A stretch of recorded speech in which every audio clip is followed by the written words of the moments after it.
selamat datang Heart Family di seluruh Indonesia pada Heart to Heart Podcast edisi spesial Hari Ibu.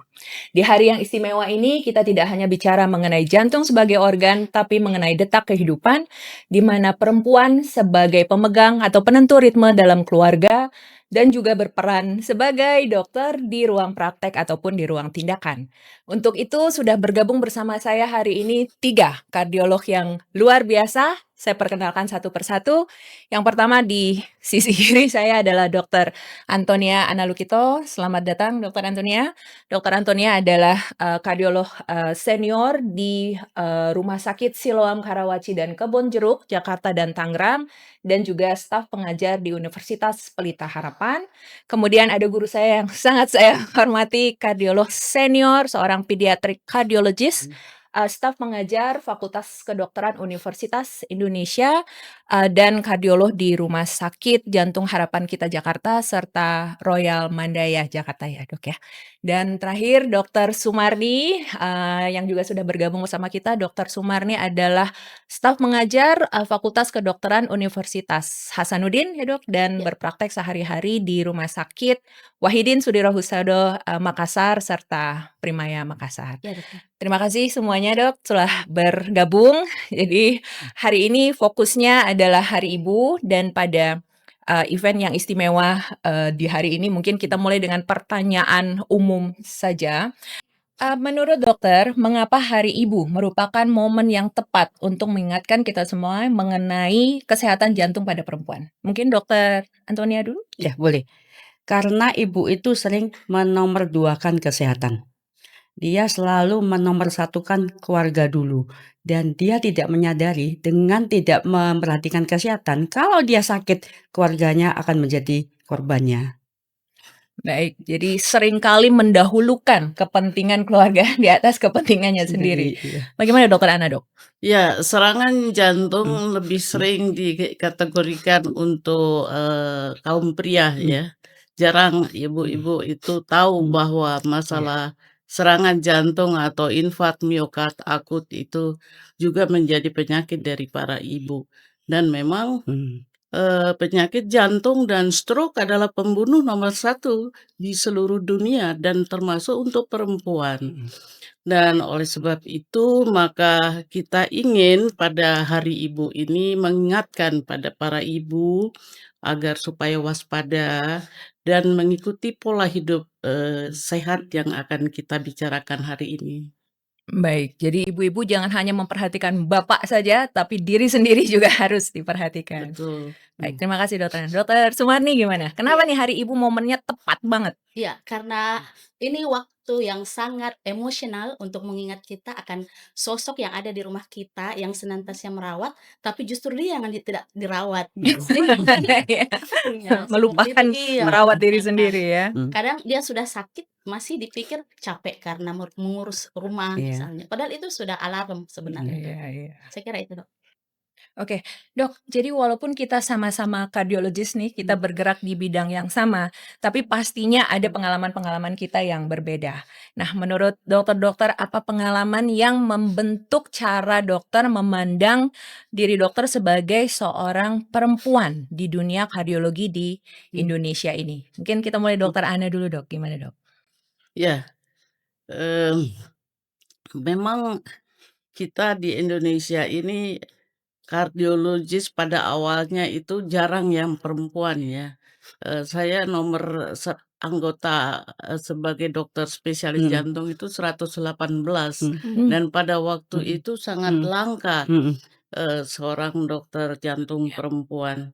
Tetapi sekarang itu ada 2.100 dokter jantung ya, kira-kira sejumlah itu.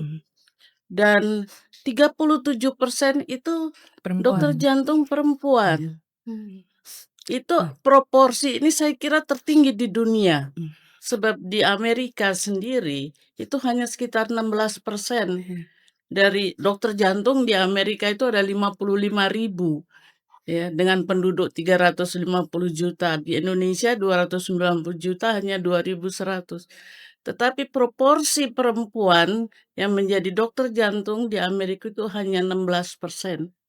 Kita beruntung kaum perempuan. Kenapa? ini adalah role model dari yang perempuan yang pernah menjadi dokter jantung pada awalnya. Bagaimana menggerakkan kaum perempuan untuk dokter-dokter perempuan untuk menjadi dokter jantung di Indonesia. Dan kita bersyukur budaya Indonesia itu berbeda dengan Barat. Kita mempunyai ibu yang mungkin bisa menemani di rumah ya, dan membantu merawat anak. Kita bisa memperkerjakan ART ya, dan itu tidak mahal. Tetapi di negara barat itu tidak mungkin hal yang seperti itu. Jadi kita itu merasa beruntung sekali hidup di Indonesia karena kesempatan yang diberikan itu ada. Dan kita beruntung juga bahwa kita memperingati Hari Ibu. Di luar negeri, di negara barat juga ada Mother's Day ya. Tetapi mereka tidak punya Hari Kartini. Oh iya. Nah, kita setahun 2 kali mengagungkan peran perempuan dan emansipasi perempuan. Jadi saya merasa tidak ada perbedaan di dalam atau diskriminasi di dalam profesi kita. Itu suatu keberuntungan yang harus kita syukuri di Indonesia ini. Baik, jadi kita sebenarnya beruntung ya Dok ya, di Ya. Indonesia peran kardiolog perempuan itu dari awal establish dengan cukup baik dan jumlah kita juga Betul. cukup baik, tidak ada banyak pembedaan dalam jenjang karir ataupun Iya. pendidikan. Baik, luar biasa. Dokter Antonia gimana Dok? Ya, kalau saya bermula dari karakter atau keistimewaan perempuan. Perempuan itu sulit dipahami. Iya Iya. kah? Buat bapak-bapak Buat bapak-bapak ya, misalnya tanya, "Ibu mau makan apa?" terserah. Terserah. Tapi dibawa tempat bakso, marah. "Kok bakso sih?" Bakso. Jadi memang sulit dipahami. Jadi beruntunglah jumlah kardiolog di Indonesia perempuannya sudah 37%, luar biasa. Karena memang perempuan lebih memahami perempuan karena sama. Secara biologis sama. Oh, kalau dia ngomong begitu itu Iya. jangan-jangan yang tersurat tidak sama dengan yang tersirat. Hmm. Jadi kita tahu, kita dengan memandang wajahnya, ekspresinya kita udah menembus ke dalamnya. Ini sebenarnya sakit, pura-pura tidak sakit atau sakit beneran. Ya, jadi dan kita tahu selama ini penelitian medis itu kebanyakan jumlahnya lebih banyak laki-laki. Biasanya antara 75% laki-laki dan 25% perempuan. Sehingga perempuan itu tidak sepenuhnya terwakili. Karena diacakkan sama laki-laki, lebih mayoritas laki-laki, sehingga kadang-kadang perempuan dianggap sama dengan laki-laki. Karakteristiknya untuk risiko sakit jantung atau setelah serangan jantung itu pengobatannya dan lain dianggap sama. Padahal tentu tidak sama. Jadi dengan keberadaan kardiologi perempuan yang bertambah, kita berharap bahwa penanganan kardiovaskuler atau penyakit jantung pada perempuan lebih tersentuh. Demikian. Terima kasih Dokter Antonia. Dokter Sumarni pasti juga ada nih Iya. pengalaman. Baik dokter. Jadi kalau kita bicara tentang kardiologis perempuan ada 2 kata di situ bahwa kardiologis tentu mengajarkan kita, mendorong kita untuk memiliki kompetensi klinis untuk meningkatkan keputusan yang cepat, tepat. Dan perempuan kita sudah punya seperangkat bakat, empati, intuisi, sabar, dan itu adalah saya rasa ini kombinasi yang sangat mantap. benar. Iya, sangat kuat untuk memahami pasien-pasien kita, terutama yang dokter sebut tadi bahwa kita ini lebih memahami kalau pasiennya perempuan. Iya. Kalau dokter Siska lihat, mungkin tidak ada pasien dan sekeluarganya menangis itu di depan kardiologis laki-laki, tapi kita bisa loh saling tangis menangis di dalam ruangan. Iya, entah bahagia, bingung atau sama-sama. Saya kira itu dok, itu yang unik saya rasa dari kardiologis perempuan. Orang benar. datang dengan kebingungan Iya. dan kemudian keluar meskipun dengan keputusan klinis mungkin yang berat, tapi setidaknya bahagia karena kita mengikutkan modal perempuan kita itu tadi, sabar, intuisi, empati, dan seterusnya. Saya kira itu dokter Siska yang unik dari perempuan. Kadang-kadang jadi pasien tuh kita hanya butuh didengar ya. Kan pasien kita sering mengeluh dokter kurang punya waktu untuk Iya, iya. mendengarkan cerita dan saya rasa perempuan lebih cenderung mau menyediakan Iya, benar, waktu. Ya walaupun nggak semua.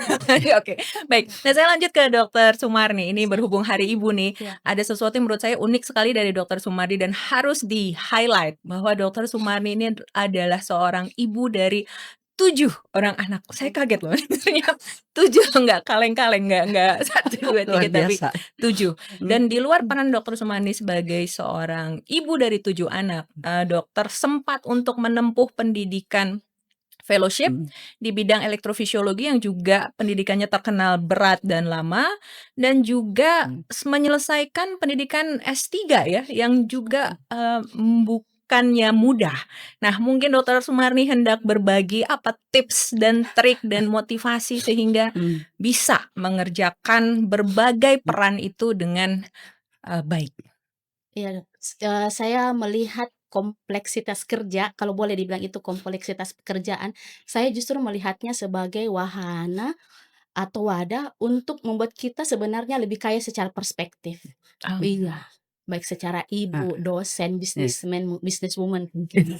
Iya, seharusnya kita lebih kaya seperti itu, Dok. Oke. Dan kalau misalnya apa tips saya, pokoknya kerjakan saja secara maksimal, lurus, dan kemudian tidak sempurna Iya. itu wajar, Iya. karena memang kita nggak bisa sempurna di semua pihak. Yang penting maksimal saja, niatnya lurus. Saya kira itu, Dok. Nggak bisa terlalu didorong mau sempurna, kita punya keterbatasan. Iya.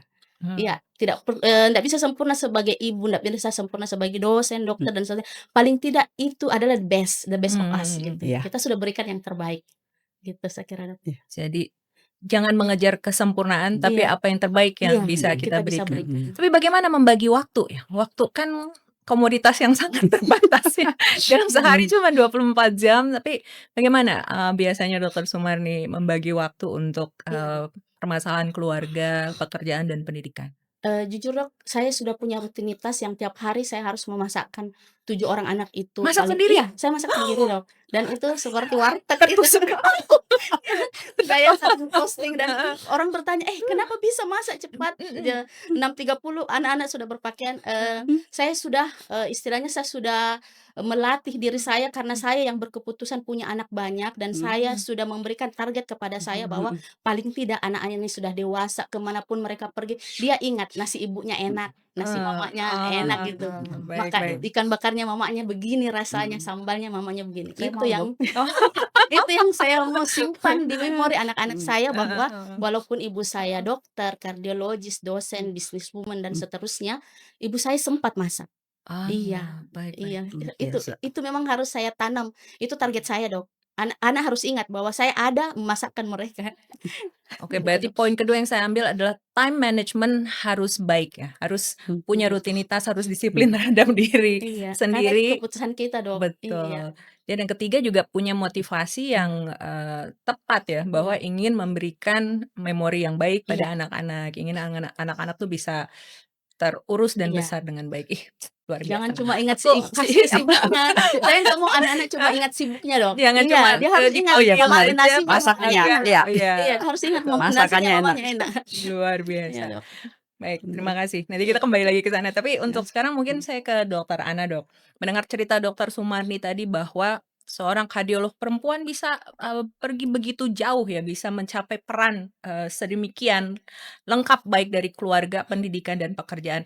Bagaimana Dokter Ana melihat perkembangan dunia kardiologi, terutama yang menyangkut kardiolog wanita dari dulu sampai sekarang? Apa perbedaannya, Dok? Ya, pertama saya kagum juga pada Dokter Sumarni ya. Ini menandakan bahwa beliau mempunyai time management yang hebat, luar biasa. Dan beliau memilih seorang suami yang juga luar biasa. Oh ya, betul. Tanpa dukungan suami tidak mungkin beliau bisa mencapai karir seperti ini. Ya, jadi itu yang penting. Kemudian kalau perempuan itu kena serangan jantung itu kan tidak seperti semua lelaki ya. Misalnya dadanya rasa tertekan berat, Iya, nyeri, kemudian keringat dingin, dan sehingga masyarakat tahu kalau seperti Iya. itu serangan jantung, cepat pergi ke rumah sakit. Tetapi kalau perempuan itu kadang gejalanya itu kan hanya nyeri di punggung ya, atau di leher ya, dan tidak tipikal seperti kaum lelaki. Nah, itulah yang membuat, perempuan seringkali tidak merasa atau ibu-ibu tidak merasakan itu suatu serangan jantung, juga keluarga, bahkan dokter sendiri seringkali terkecoh ya, atas kondisi seperti itu.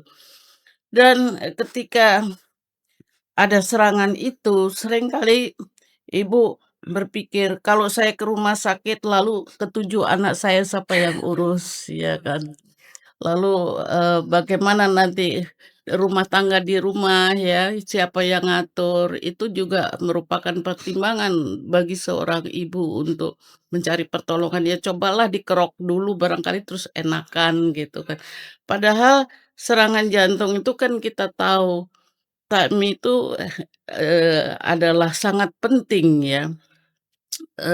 Sebaiknya pada jam-jam pertama itu untuk bisa ditangani di rumah sakit dengan, trombolisis atau dengan, primary PCI ya, pasang ring segera. Nah, hal-hal itu mungkin kurang difahami.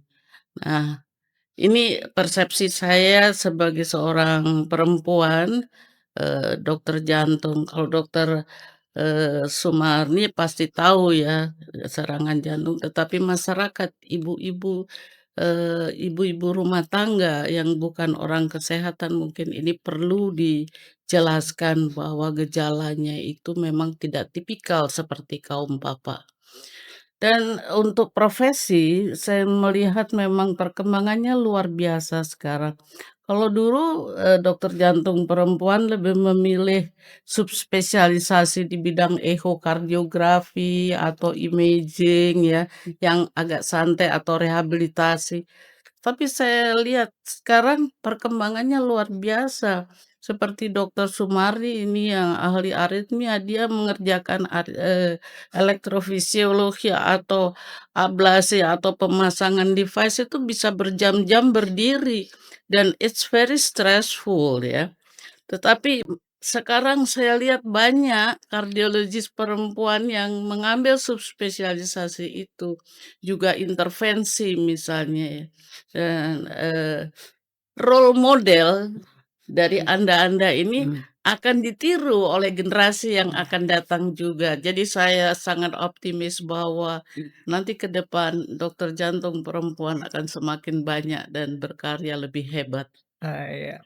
Luar biasa sekali, Dok. Ya, jadi saya ingat nih waktu saya PPDS, saya melihat di, ruang lingkup kita ya, Dok, ya, di Rumah Sakit Harapan kita, perempuan sedemikian dominan perannya. Kadep kita perempuan, KPS-nya perempuan. Iya. Di laboratorium kateterisasi yang kalau kita lihat di luar minim peran perempuan, setiap hari saya melihat ada Dokter Ana, Dokter Popi, Prof. Ganesha, dan sehingga membuat kita tidak kecil hati bahwa perempuan juga bisa berkarir tinggi di Ya, bidang ini. sebetulnya memang di dalam, pekerjaan perempuan lebih ngurus. Jadi kalau dia jadi kadep, dia ngurus anak buahnya lebih bagus. Lebih Ya, perhatian mungkin ya? lebih perhatian ya, menyediakan, konsumsinya, menyediakan, jalan agar anak buahnya bisa cepat mencapai jabatan lektor, kepala profesor, itu dia lebih ngurus Iya ya. iya iya.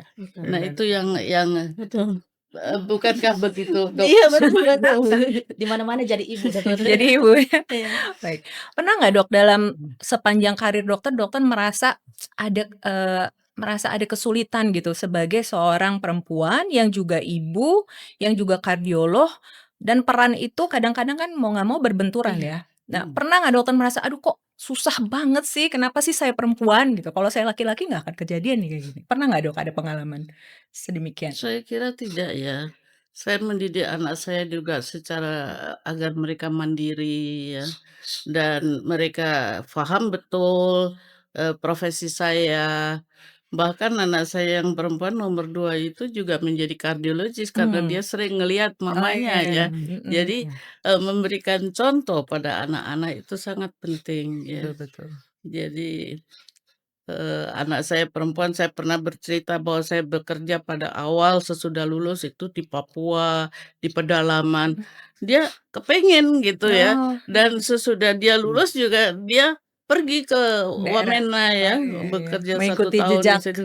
ibu Ya, ya. ingin tahu Role modelnya lalu baik. dia mengikuti pendidikan kardiologis untuk menjadi seorang kardiologis. Jadi, mungkin dengan cara begitu ya, kita bisa mendidik anak. Baik. Baik, Dok. Kembali ke Dokter Sumari, Dok. Kapan ya kalau seingat dokter, Mhm. momen paling berat dokter sebagai seorang ibu 7 anak Iya. dan seorang kardiolog yang sedang mengikuti fellowship barangkali atau sedang mengerjakan proyek-proyek yang luar biasa banyaknya, kapan itu? Kayaknya aku Oh. momen terberat Oh, rasanya, siap, ada Dok. nggak? Saya masih ingat fellowship, Dok. Fellow ya? Itu Heeh. sekolah yang rasanya paling berat Nggak di selesai-selesai antara rasanya. di antara semua sekolah yang pernah saya jalani, Dok. Heeh, Sampai S3 sekalipun saya bandingkan, fellowship memang yang paling paling pamungkas sudah beratnya. Iya, Dok. Yang pertama harus meninggalkan anak, Iya. karena di Jakarta kan kita fellowship, kemudian Covid pula, Dok, dan Oh, pas kemudian lagi Jakarta Covid. diisolasi. Iya, iya, Oh, iya. Iya, kami nggak boleh keluar, Mhm. orang Iya. keluarga juga nggak boleh masuk. Iya. Itu yang paling berat, Dok. Dan, kemudian saya langsung diterjunkan ke aritmia yang mohon maaf, Dok, saya memang benar-benar nggak tahu sama sekali, satu sinyal pun nggak bisa saya deteksi itu apa. Dan kemudian benar-benar belajar dari nol, itu saya rasa berat. Tapi alhamdulillah, Dok, atas kemudahan yang diberikan oleh Allah tentu saja, dan kemudian punya suami yang baik, Dok, Iya, yang, betul. support-nya luas sekali. Contohnya Mhm. hari ini saya masih ditemani ke Jakarta untuk Oh, podcast Oh, ini. luar ditemani? Iya, biasa, ditemani. so Kemudian sweet. yang ketiga mungkin, peran, guru saya, Dok, Prof. Mhm. Musakir, langsung Oh, di-mentoring kan, itu support-nya support. luar biasa. 2 laki-laki ini saya rasa paling Peran. paling berperan dalam, Mhm. perjalanan saya sejauh ini, Dokter.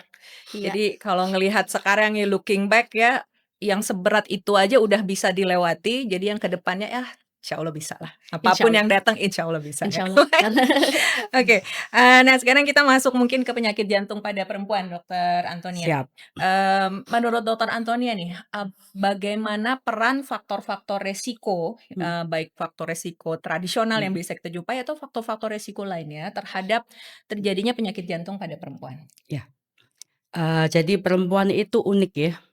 Eee, Selain ada faktor risiko tradisional, juga ada faktor risiko biologis ya. Jadi, eee, heart family harus tahu kalau, LDL itu yang kita sebut dengan kolesterol jahat ya.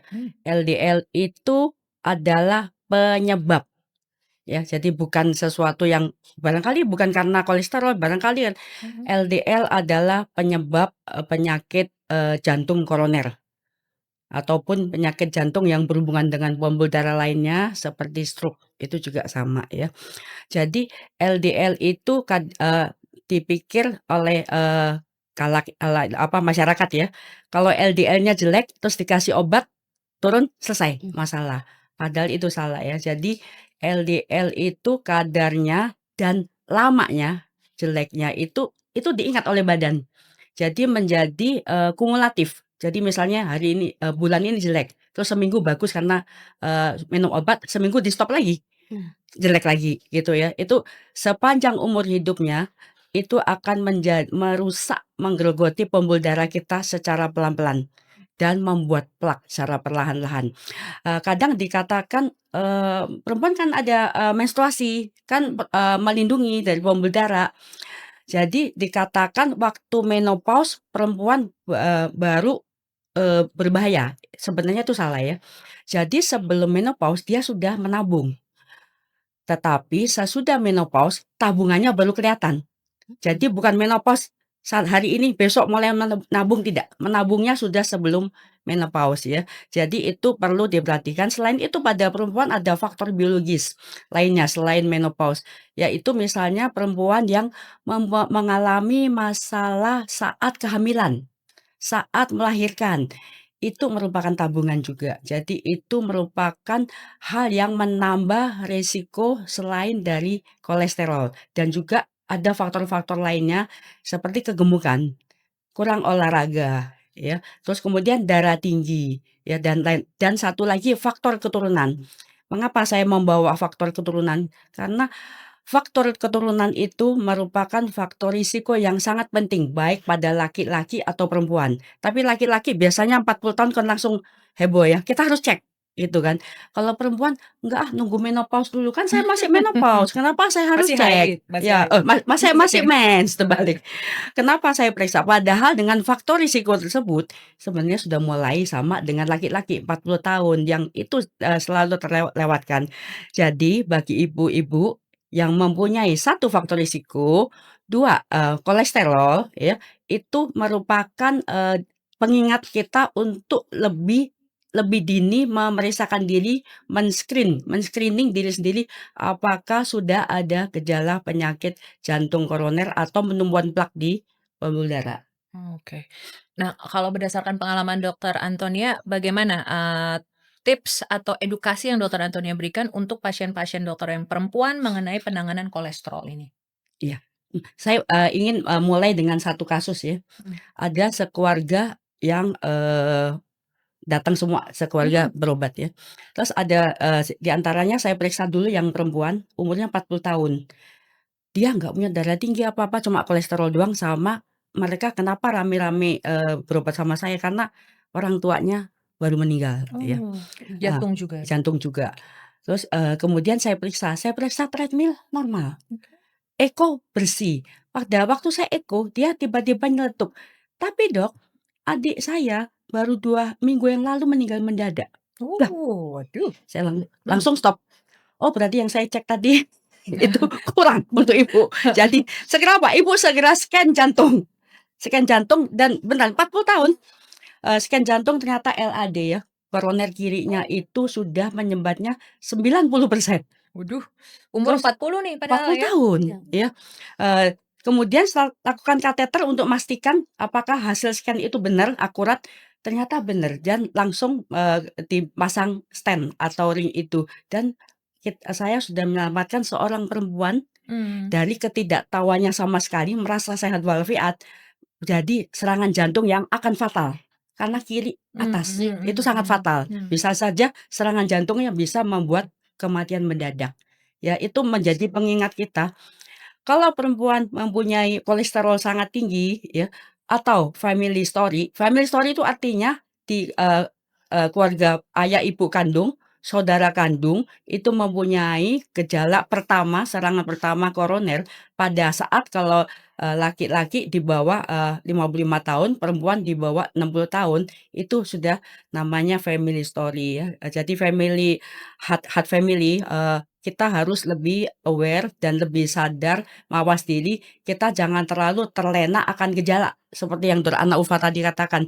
Gejala bahkan saya lakukan pemeriksaan, check up ya, check up rutin Mhm. itu pun Nggak tidak ada nampak, apa-apa. ya. Jadi kita harus melihat skor dari risk. Kita mempunyai berbagai skor untuk melihat seseorang ini risikonya besar atau kecil, demikian. Jadi udah terkontrol nih Dok, kolesterol pasien Dokter Antonia udah Enggak, langsung setelah pasang stent? ketakutan. Oke. Jadi dengan statin saat ini Iya, oke. ada juga pasien, serangan jantung, kemudian masih ada serangan-serangan berikutnya, atau kolesterolnya luar biasa tingginya, dan setelah beberapa kontrol, "Kok nggak beres-beres ini kolesterolnya?" Kita kan mempunyai target yang lebih rendah sekarang. Jadi, dalam hal seperti itu, atau pada saat kita menolong saat serangan jantung, kita lakukan kateter, "Ya ampun, ini pembuluh darah apa selokan?" Karena terlalu banyak plaknya dan banyak kapurnya. Untuk pasien-pasien yang khusus ini, kita memerlukan tambahan selain statin, kita perlu tambahan, obat yang, caranya suntik seperti model, pen gitu ya, suntik. Itu, sangat menurunkan LDL dengan drastis dan cepat, dan lebih efektif dan efisien, dan dengan cara metode itu dia bisa membuat plaknya lebih stabil. Jadi kita boleh punya plak, kalau, pepatah dulu, punya plak asal plak itu stabil. Tidak ada seorang pun yang seumur hidupnya tidak punya plak sampai akhir hayatnya, tidak mungkin.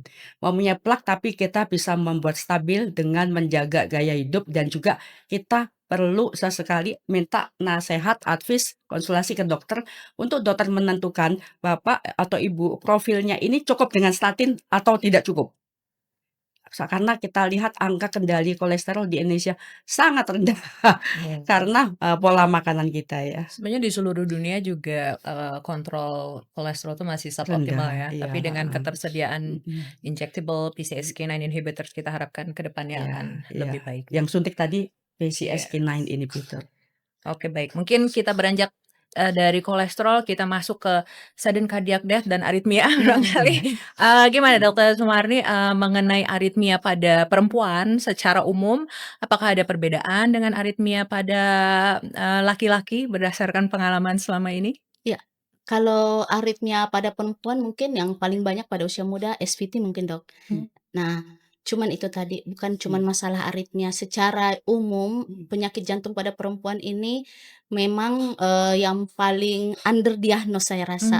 Iya, yang pertama mereka kurang paham bahwa ada faktor resiko atau kondisi spesifik sebenarnya yang tadi sudah disebutkan bahwa ada yang namanya penyakit terkait kehamilan hipertensi DM, kemudian ada fase yang, penyakit jantung itu datang semua bersamaan misalnya, menopause dan kemudian akumulasi dari hipertensi DM, penyakit jantung koroner. Penyakit jantung koroner dibiarkan akhirnya gagal jantung, itu tadi. Dan, kenapa menjadi kompleks pada perempuan, karena itu tadi Dok, sering diabaikan, seringkali apapun keluhannya, entah itu nyeri dada, sesak nafas ringan, ataupun mungkin berdebar, ini mereka anggap itu sebagai, akibat dari lelah mengurus Lelah. rumah. Iya, lelah mengurus rumah. Mereka nggak paham bahwa selain faktor biologis tadi, ada kondisi yang membuat ini semakin parah karena misalnya penyakit jantung itu bertahun-tahun ada tapi tidak bergejala. Yang kemudian bergejala pun kemudian dianggap bahwa itu bukan gejala. Dan kemudian pada saat mereka minum obat itu, mereka nggak punya target. Memang, pengetahuan mereka yang sangat minimal seperti itu. Nah, mengenai aritmia, kadang pasien itu merasa bahwa saya berdebar, tapi berdebar itu tadi, cuma dirasakan bahwa ini karena capek saja. Akhirnya mereka nggak datang. Kemudian kalaupun mereka datang menemukan PVC misalnya Dok, 1 biji, selesai di situ karena, kesimpulan EKG-nya cuma okasional PVC dan kemudian semua dianggap, benigna, Tidak berbahaya. iya, tidak berbahaya, tidak life threatening. Padahal PVC saja nanti jatuhnya itu bisa kardiomiopati mungkin karena takikardinya atau memang dia berpotensi letal menimbulkan VTVF. Itu yang, sejauh ini kami kendalanya, pengetahuan itu belum sampai ke masyarakat, ke GP maupun kardiologis gitu, Dok. Jadi misalnya berdebar sekalipun jangan sampai di situ, jangan sampai EKG. Masih banyak modalitas yang kita bisa, kerahkan untuk menjamin atau misalnya memastikan bahwa ini memang tidak aritmia. Iya, Dok. Baik, baik. Banyak di Shopee, Dok. Murah lagi. Iya. Nggak boleh nyebut merek kita. Emang Baik, baik. Oke, Ya, jadi mungkin ada satu silakan. hal yang saya ingin soroti ya, bahwa berdasarkan Riskesdas dan Survei Kesehatan Indonesia, di Indonesia ini kecenderungan perempuan dengan berat badan berlebih dan obesitas itu ternyata semakin meningkat. Aduh, tertohok Mel- lagi deh. aku juga. Itu melebihi kaum lelaki ya.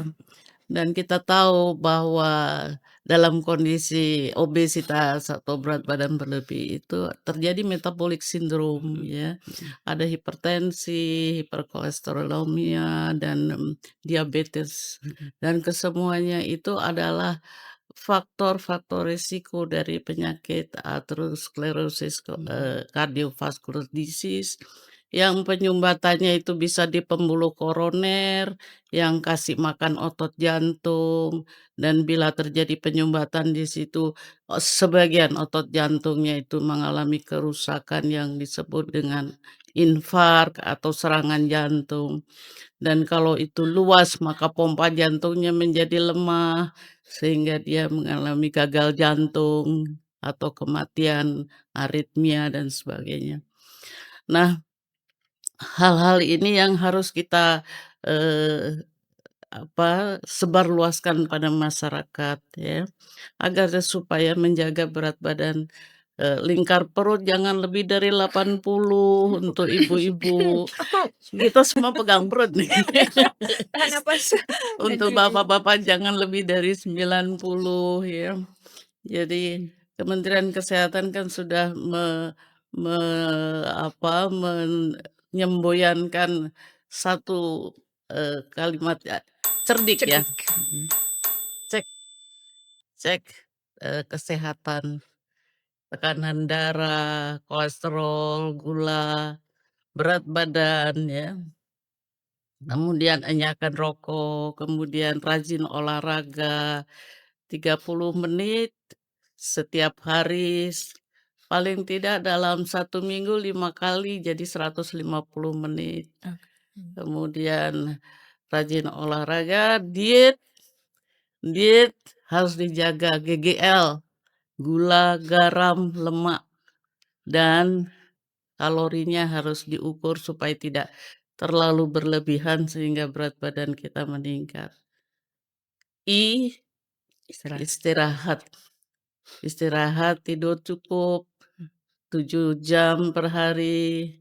Kemudian K-nya kelola stres.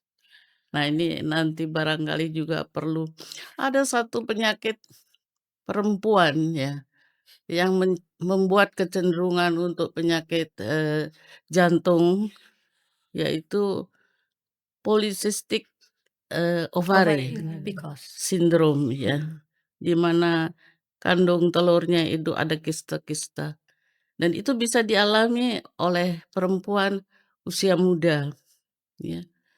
Lalu ada juga perempuan yang mengalami stres yang berlebihan sehingga mengalami penyakit Takotsubo.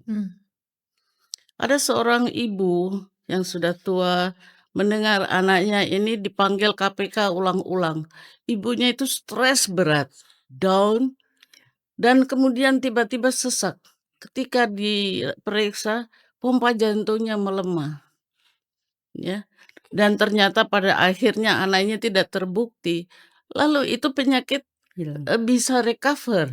Pompa jantungnya membaik kembali. Jadi ibu-ibu stres yang berat itu bisa menimbulkan gangguan pompa jantung. Itu juga sangat penting untuk ibu-ibu. Takotsubo itu kan ada yang sebut sebagai broken heart syndrome ya, yang predileksinya memang sangat tinggi, jauh lebih tinggi proporsinya pada kelompok perempuan.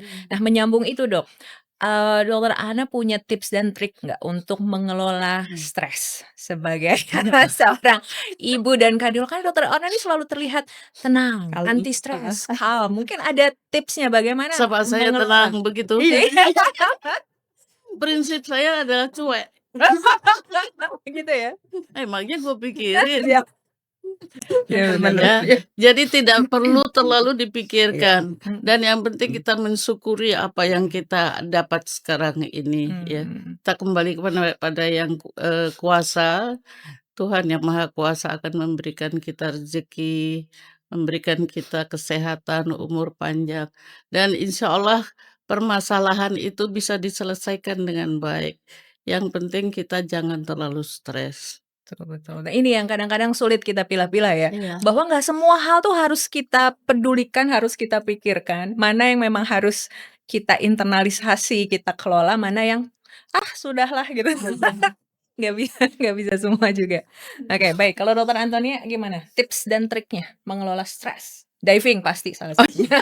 Kayaknya deh. Iya, Apalagi? benar sekali. Hobi ya, terutama Hobi, menjalankan kita harus punya ya. hobi ya, punya hobi yang membuat kita tidak mikir pekerjaan. Kita nggak sempat mikir kerjaan kalau diving. Kita ngurusin ini, banyak yang kita urusin di air. Iya. Jadi hilang. Pulang-pulang udah fresh kembali. Karena kalau kita tidak fresh, kita bukan menyusahkan diri kita sendiri. Kita menyusahkan orang-orang di sekitar kita. Kita akan ngomel sini, ngomel sana. Iya, Sensi jadi dan sebagainya. Jadi kita perempuan definitely perlu liburan dan perlu hobi. Jadi harus menjaga mood kita sendiri. Iya. Salah satunya adalah dengan menjalankan hobi ya. Kalau Dokter Sumarni hobinya masak, bukan? Atau ada yang lain? Saya apa ya Dok hobi saya ini? Saya seneng ini pergi liburan sama anak-anak. Iya. Quality family Iya, time. senang Iya, sekali liburan benar-benar. sama anak-anak. Bang harus menyediakan waktu ya. Pasti mobilnya besar ya. Iya, kalau mobil kecil-kecil 9 ya? orang. Kadang bawa 2 dong. 2. Oh, masih Ikut bisa. bisa ya, kalau bawa HiAce Iya. gitu, Iya, benar-benar. mobilnya harus Iya, HiAce. harus besar. Oke, baik. Mungkin pertanyaan terakhir deh, bagaimana tentang pentingnya screening kesehatan bagi perempuan nih? Di usia berapa kira-kira perempuan sebaiknya mulai memeriksakan dan faktor apa saja yang harus diperiksakan? Mungkin saya arahkan ke Dokter Antonia. Ya. Jadi, kalau kita sadar, kita harus mau screening, kita harus sadar diri dulu ya. Kita mengukur tensi kita lah sekali-sekali. Ya, jangan cuek banget, jangan mengandalkan tensi saat usia 18 tahun ya. Hmm. Karena itu kebanyakan pasien gitu, Ya gitu 18 tahun, "Saya dari muda tensi saya rendah, bukan tinggi, rendah." Itu dulu Bu, lupakan masa lalu, sekarang udah tua. Karena kita seiring umur, pembuluh darah kita mengeras, semua orang tidak bisa menghindari itu. Jadi dengan pembuluh darah mengeras, otomatis tensi kita akan semakin tinggi ya. Jadi ingat, makin usia, tensi makin tinggi. Jadi rajinlah tensi, satu. Kemudian rajinlah memantau makanan kita ini pantas nggak sih boleh dimakan. Dan ingat ibu-ibu, jangan menjadi keranjang sampah keluarga. Anaknya Ya. nggak habis, Nah, ibunya nggak yang habis, habisin. nanti kue-kue di kulkas banyak banget. Aduh, sudah mau expired nih. Oh gitu ya? Telan. Jadi itu kita menjadi ranjang sampah. Jangan ya. Kita ada yang pertama, yang fresh. Kalau dia tidak fresh, langsung buang. Samping itu, waspada kencing manis ya. Kalau kita kok jadi doyan makan ya, cepat lapar, cepat makan, dapat kencingnya banyak, jangan-jangan kita kencing manis. Terus kemudian kita lihat orang tua kita dong, histori keluarga kita. Memang di keluarga kita ada banyak yang stroke, banyak yang, sakit jantung, besar, jantung gagal jantung besar, atau koroner ya, itu kita harus lebih muda. Dikatakan kalau tanpa semua itu mungkin 50 tahun setelah menopause kan ya, antara 48, 52 kan ya. Tetapi kalau sudah ada faktor-faktor risiko yang Bapak merisaukan, Ibu, sebaiknya secepatnya screening. Screening itu mudah-mudah saja kok ya, paling EKG, periksa darah, treadmill, USG jantung, kecuali nyeletuk kayak pasien saya tadi. Pakai nyeletuk lagi dia, Iya iya. tapi Wajar. menyelamatkan nyawanya. Iya. Ya. Oke, jadi perempuan jangan menunggu menopause baru, memeriksakan kesehatannya, mulailah sejak dini di usia 30-an, opsionalnya 40-an udah 40-an. haruslah Iya, ya, harus, haruslah iya. at least sekali memeriksakan. Ya, apalagi sekarang ini Mhm. kan ada program dari Kementerian Kesehatan check up Yang pas gratis ulang ya. tahun itu ya? Enggak harus ulang tahun juga, kalau mau langsung datang ke puskesmas itu Puskesmas. bisa dilayani. Iya. Ini satu kesempatan yang baik ya. Mhm. Dan, check up-nya bisa macam-macam juga, bukan hanya untuk kardiovaskuler saja, tetapi juga untuk, kanker, dan Iya. sebagainya. Iya, benar-benar harus dimanfaatkan nih program Dimanfaatkan. pemerintah gratis lagi, walaupun mungkin variabelnya tidak semua bisa Ya, diperiksa tapi ya. kadang-kadang perempuan itu, takut ya. Takut nanti disuntik, takut nanti Iya. diambil darahnya, sakit Takut segala ketahuan macam ya. Takut ya. ketahuan penyakit. Iya. Iya, takut ketahuan Aduh. penyakitnya. Baik, terima kasih Dokter Ana, terima kasih Dokter Antonia dan Dokter Sumarni. Sayangnya sih waktu aja yang memisahkan kita ya. Mungkin sebelum kita tutup, saya minta kata-kata suatu pesan singkat lah dari masing-masing dokter untuk Heart Family semua di seluruh Indonesia, dan untuk terutama perempuan-perempuan di luar sana tentang bagaimana menjaga kesehatan jantung dan menjaga keseimbangan antara berbagai peran perempuan. Silakan Ya. Dokter Antonia duluan, silakan. Jadi merawat keluarga dimulai dengan merawat kita sendiri sebagai ibu. Dengan ibu yang sehat, keluarga akan lebih sehat. Itu saja dari saya. Dokter Ana, Dok.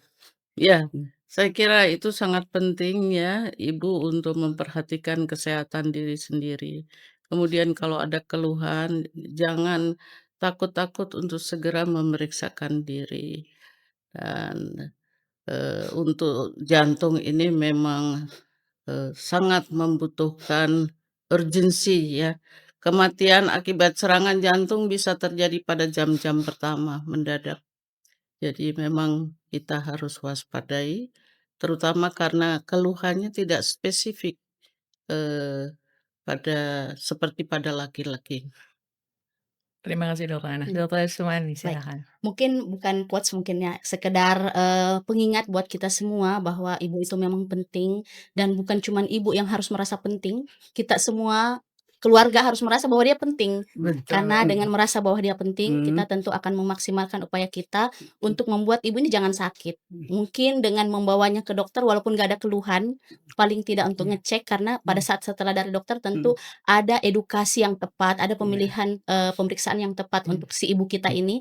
Kemudian yang selanjutnya bahwa, ibu adalah pusat. Iya. Pusat. Nah, seharusnya karena dia menjadi pusat, seharusnya itu juga harus menjadi pusat bagi, Terakhir. semua orang dalam rumah tersebut, untuk menjadikannya pusat. Oh, Ya, saya kira itu, Dok. Ya. Kalau saya tuh agak beda tuh. Saya Iya. bilangnya, ibu ini leher loh di Oke. keluarga. Bapak boleh kepala, tapi leher yang menggerakkan kepala kemana dia mau. Leher yang suruh kanan, kanan, kiri. Bapak harus ikut leher. Nggak bisa jalan sendiri. Benar benar. Baik, jadi, kita sudah sampai di, akhir acara hari ini. Terima kasih banyak saya ucapkan kepada Dokter Antonia, Dokter Ana, dan Dokter Sumarni atas percakapan yang menurut saya sih sangat, kaya. Sudah berbagai aspek kita bahas, mudah-mudahan bermanfaat bagi, para perempuan Indonesia khususnya dan semua masyarakat Indonesia, Heart Family pada, umumnya. Selamat Hari Ibu kami ucapkan kepada seluruh Heart Family di seluruh Indonesia, baik di rumah, tempat kerja, tempat aktivitas, dan lain-lain. Sampai jumpa di Heart to Heart Podcast berikutnya. Bye.